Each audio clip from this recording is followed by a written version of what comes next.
agaasimaha cisbitaalka degmada Sheekh Xamse Maxamed Diiri oo maanta kulan warbaahineed ku qabtay gudaha cisbitaalka degmada Sheekh ayaa ka warbixiyay xaaladaha guud ee cisbitaalka degmada Sheekh isagoo sidoo kalena sheegay inay dhakhtarka degmada Sheekh ku soo kordhiyeen doctor cusub oo ku takhasusay xanuunada ku dhaca carruurta iyo waliba xanuunada guud isla markaana ka howlgali doona cisbitaalka degmada Sheekh maalinta Sabtida xamse maxamed diiriye waxa uu bulshada ku dhaqan degmada Sheekh ee gobolka Saaxil ugu baaqay inay ka faa'iideystaan isla markaana la shaqeeyaan cisbitaalka degmada Sheekh iyo dhakhaatiirta cusub ee maalinta Sabtida ka bilaabi doonta shaqada.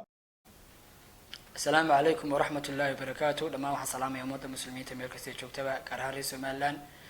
Runtii magacaygu waa xamse maxamed diiriye ahna agaasimaha guud ee cisbitaalka degmada Sheekh.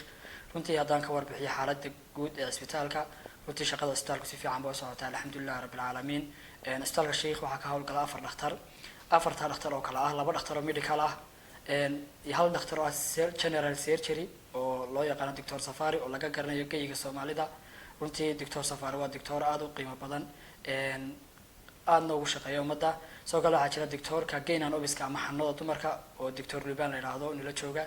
Xaaladda isbitaalka haddii aan ka warramo iyo adeegyada uu bixiyo isbitaalku wuxuu bixiyaa adeegyo aad u ballaaran iyo qaybaha ku koobay. Isbitaalka degmada Sheekh wuxuu ka koobay qaybta dawada oo laga helay dawo kasta oo ka jabanta suuqa. Isbitaalku wuxuu ka koobay qaybta shaybaarka, qaybta gargaarka degdega, waarkii medical waarkii ama surgical waarkii sa loo yaqaanaba, qaybta emergency-ga ah, qaybta raajada ama sawirka, qaybta OPD-ga ee dhakhaatiirtu ku eegto beeshinada. Sidoo kale wuxuu ka koobay qaybta qalliinada. Isbitaalku wuxuu fuliyaa qalliino aad u qiimo badan oo ka shaqeeyo ama ka howlgalaan dhakhaatiirta aan soo sheegnay Dr. Safari, Dr. Luban. Isbitaalku sidoo kale wuxuu ka kooban yahay qaybta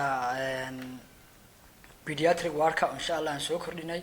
waxaan ugu bushaareynaya dhammaan ummadda reer Somaliland gaar ahaan gobolka Saaxil gaar ahaan degmada Sheekh in isbitaalkeena guud ee degmada Sheekh ka howlgali doono maalinta Sabtida ah si rasmi ah ugana shaqeyn doono doctorka carruurta iyo xanuunada guud Dr. Cabdi Cali Cabdilaahi oo runtii ah doctor takhasuskiisu aad u fiican yahay aqoon iyo waayo-aragnimo leh. waxaan ugu bushaareynaya gaar ahaan reer Sheekh inay ka faa'iideystaan maadaama uu baahi weyn u qabtay degmada Sheekh doctorka carruurta ama doctorka pediatric-ga runtii waxaan rajeynayaa ka faa'iideystaan annaguna ka maamul ahaan waxaan diyaar u nahay inaan cisbitaalkan la tartamo cisbitaalada dhigayga ah ee reer Somaliland oo dhanba.